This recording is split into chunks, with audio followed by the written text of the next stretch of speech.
Through our conversion zone tracking technology, you can measure walk-in conversions, including those who walked into your physical location after seeing or clicking on your ads.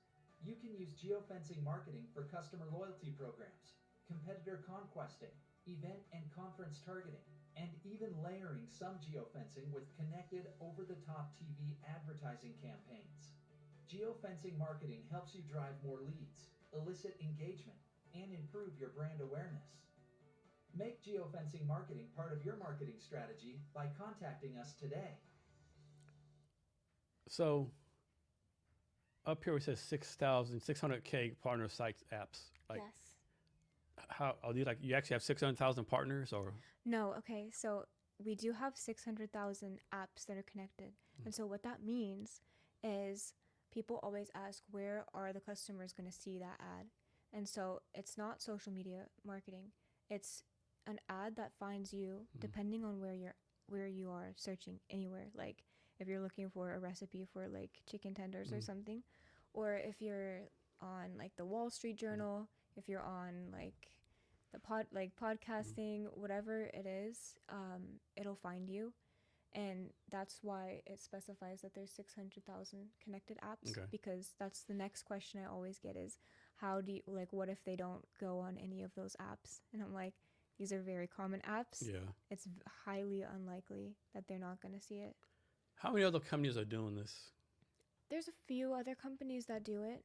But like I said, the main differentiator, other than the like small company that we have like a very good focus on our clients.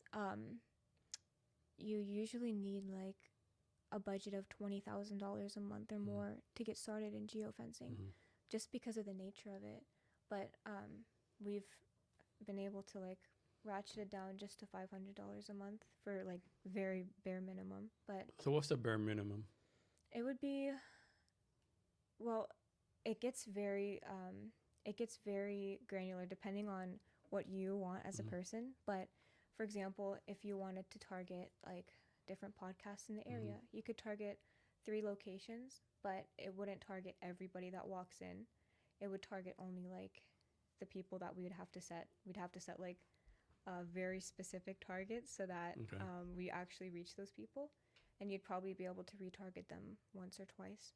Have you ever had an unhappy customer? If you did, how do you take them unhappy to happy? I've never had an unhappy customer in terms of geofencing and programmatic, but in terms of like what I did before, I've tried a bunch of different marketing. I used to do social media marketing. That was the worst. I hated it.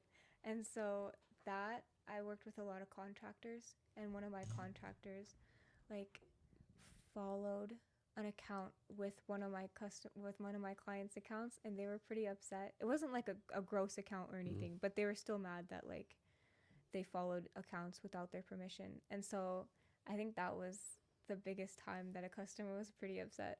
And I just refunded their money back. So from your point of view, is it an advantage or disadvantage being a female entrepreneur? I think it's an advantage for sure. First of all, I don't know. I like the personal challenge. I don't think it's too much of a challenge, but people tend to take men more seriously.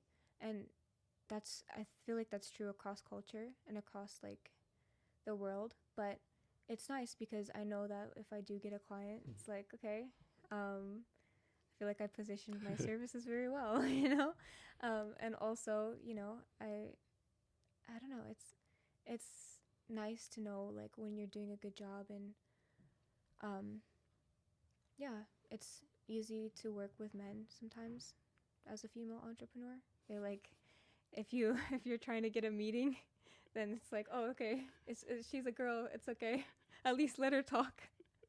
That is so funny. So yeah, so from your point of view, talk about some pros and cons of doing business in Tacoma. That's a really interesting thing that we could talk about. I think Tacoma's great. It's very entrepreneurial. I think the biggest pro is that people are very open to new things. It's very close to Seattle. It has a lot of opportunities with the port, and there's a lot of diverse businesses there.